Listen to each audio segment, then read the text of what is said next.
All right, everyone, we are back. Okay, so I'm looking for a place to hide this truck. I see this one field that's been plowed that's next to the road. Further inland from the road is a field that has not been plowed, and there's like a dirt mound that's like a road that goes in between. It cuts the plowed field in half, and the field that has not been plowed is like going in between them both. You know what I'm saying? So now,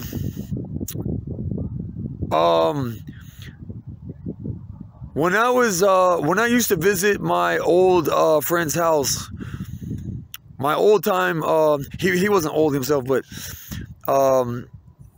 he was old in a sense that he used to be my friend back in the day. So when I used to go to his house, we used to drive his four-wheelers, and his stepdad said to him that you do not want to go over, because he owned like 10 acres in the country, and his stepdad said to him, you don't want to go over this land in the four-wheeler at a high rate of speed unless you've already gone over it at a slow rate of speed, and you know that there are no potholes.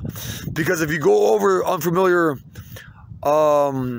uncharted parts of this land, if you go over them fast and you haven't checked the ground for potholes, you could flip that whole four-wheeler and get injured. You know what I'm saying? So anyways, so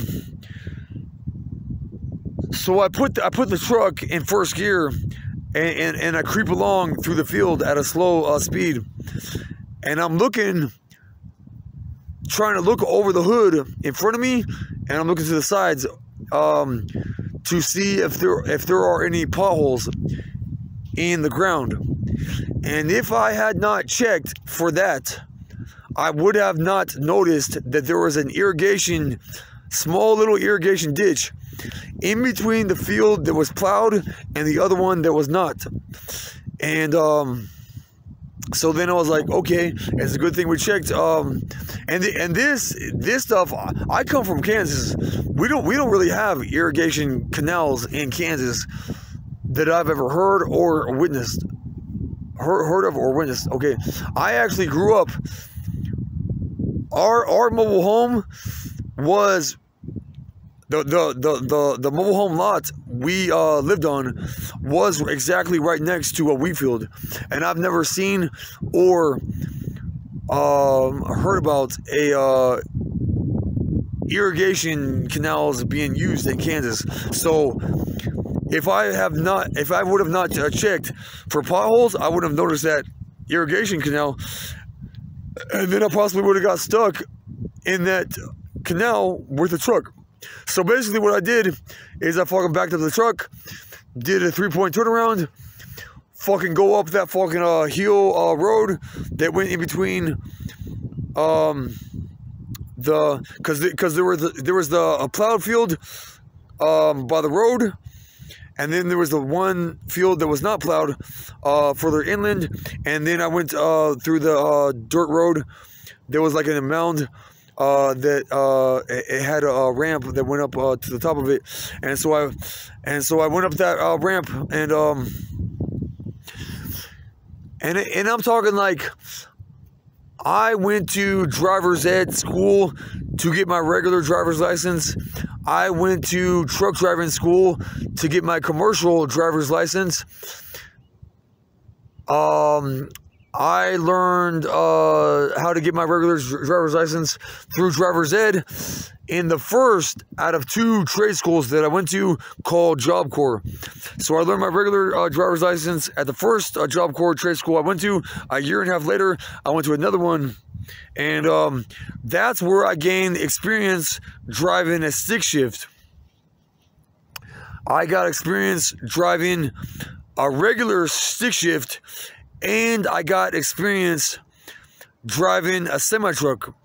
After I got out of school for truck driving, I landed a semi-truck over-the-road truck driving job, and I learned how to double clutch stick shift. Did I say that right? Yeah, I learned how to double clutch while using the stick shift on that semi-truck. Okay. And on top of that, I took steering and suspension, which came into play with this as well. So, now, as much as I have learned about vehicles and driving, the one single thing that I did not have experience with, and the one single thing I did not learn about how to do, was shift a four-wheel drive vehicle from two-wheel to four-wheel drive. Okay, this truck I stole was a four-wheel drive truck, and it was stuck in two-wheel drive, and I tried to see if I could figure out how to stick it in four-wheel drive. And so that is where I went wrong, you know what I'm saying? And so basically what happened is that I pushed in the clutch, put the gear shift in neutral, then I took the two to four-wheel drive shifter, try to pull it out of fucking two-wheel drive and put it into four-wheel drive, and it wouldn't even go into four-wheel drive. And then when I couldn't put it into four-wheel drive, I couldn't even put it back into two-wheel drive. And then I was like, oh shoot, what do we get ourselves into now? And then I turned off the truck, and then I went to try to crank it back up and start it back up, and it wouldn't even start back up, you know what I'm saying? So I was like, okay, well, at least we hit this a little bit, you know what I'm saying? And so I just ditched the truck. It must have been about 150 feet to maybe like 300 feet from the road. And I just walked to the road, you know what I'm saying? And I noticed that there was this one dude standing outside of his house. And so and he was on the other side of the road. I went up to him and I asked him, hey man,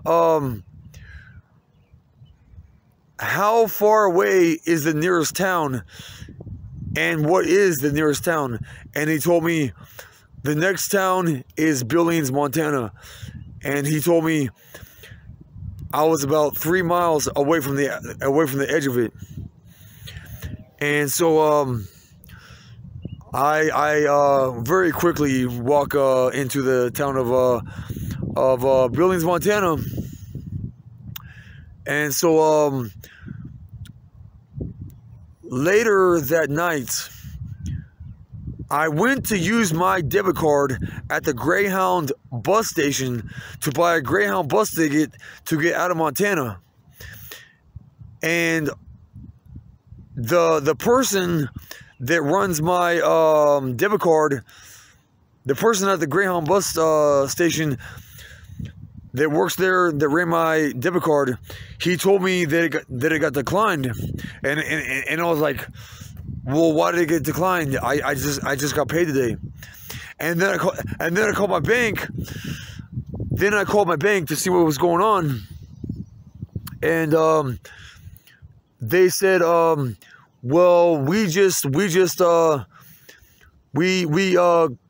discontinued your debit card because that one is actually a temporary one, and you're gonna have to walk into a Wells Fargo branch bank to get a permanent debit card.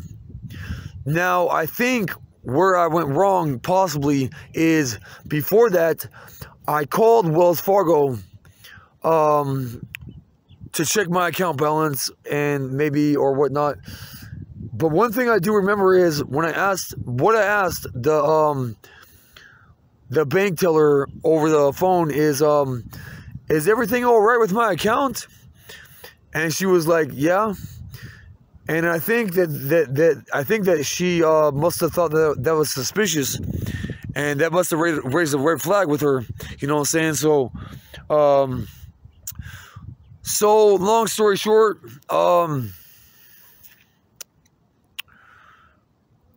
I end up stealing another vehicle. And the first next available vehicle I found to steal was a $110,000 ambulance. Now, this was not one of those ones with the dually tires in the back. This was like it was an ambulance, but it was like a van, like a regular van, but like a tall, like one of those taller vans. And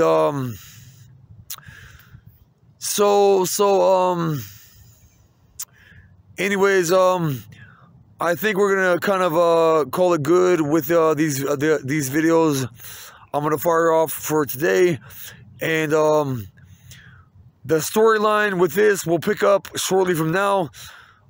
So as you all I know are probably on the edge of your seats in suspense, stay tuned and hold on, because the storyline is gonna pick up, and